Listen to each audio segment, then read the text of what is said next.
Boris Johnson is reeling from defeat to defeat in the courts and in Parliament. But it's probably too soon to write him off.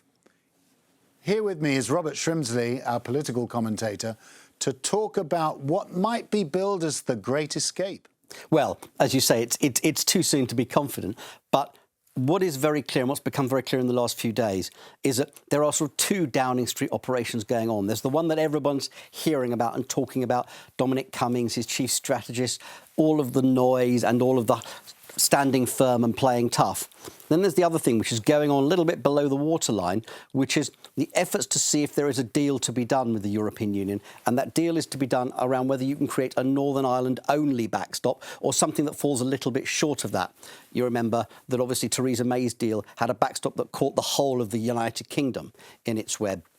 What Boris Johnson is looking at is to see whether he can carve out a Northern Ireland-only solution. And that's what's going on. Right, so we'll look at that in a bit more detail. But the really interesting thing you've said there is that we've got a two-tier Downing Street. We've got Dominic Cummings, who's this Svengali figure who's attracting all the publicity. But there's something much more serious and less noisy going on, which is really quite serious. All hands to the deck to try and get a deal. Yeah, I don't think the two sides are in conflict with each other necessarily, but I think that a lot of reporting, the eyes of the reporting world have been drawn by, this very interesting strategist who's very newsworthy and very reportable. And what's been going on quietly is somewhere else. And I think that's what we're seeing, is a lot of the diplomatic work beginning below the waterline. Now, how serious it is, we're not yet sure. There's a long, long way to go. And there's 27 plus countries and parliaments that have to ratify any future deal. Yeah. But again, the key is that the main obstacle to an agreement is this question of Northern Ireland. It's not the divorce bill, 40 billion euros, 39 billion euros. It's not about illegal issues on the EU citizens, right? Yeah, that's right. And the fundamental problem with the all-UK backstop was that the whole of the United Kingdom could be caught forever under the EU purview, caught in a customs union in particular forever, with all of the rules that it would have to obey. Boris Johnson couldn't stomach that. He talked about a vassal state. Exactly. What he's looking at is whether he can come up with a special arrangement for Northern Ireland, which, it's worth remembering, is what the European Union proposed in the first place. And Theresa May said, no, I'm not going to have the Union broken up. I'm not going to have a line in the Union drawn along the Irish Sea and Northern Ireland on the other side of it.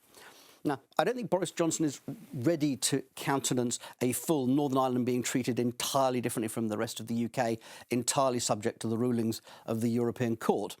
But what he is prepared to look at is some kind of compromise where in some areas it might be. And the most obvious one, the one where he's clearly prepared to move, is on agri-products, what's known as the sanitary and phytosanitary area, which, interestingly, although people say it only accounts for 30 to 40% of the value of trade between Northern Ireland and the Republic, it's 80% of the volume.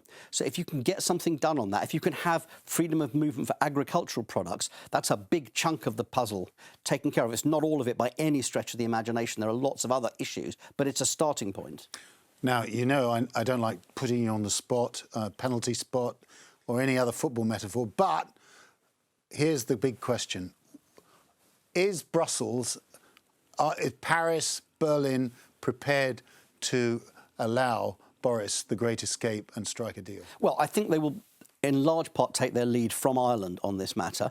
But what's been proposed so far is not enough. That's clear to me. What Boris Johnson is talking about so far isn't enough, because you've got issues of tariffs, VAT, regulatory controls, governance, dispute mechanism, lots of other things that aren't settled. The question is how far he's prepared to move.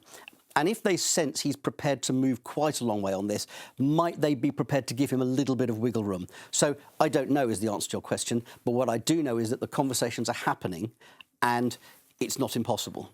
And chapter but 2... very little time. Yeah, and obviously he's then got to win a parliamentary vote with the backing of the hardliners. The political side of it is a whole other area. And we're going to come to that. He's had 6 votes. He's lost so far, 6 out of 6. Yeah, it's a flawless record. But don't write him off just yet. Thank you, Robert Shrimsley.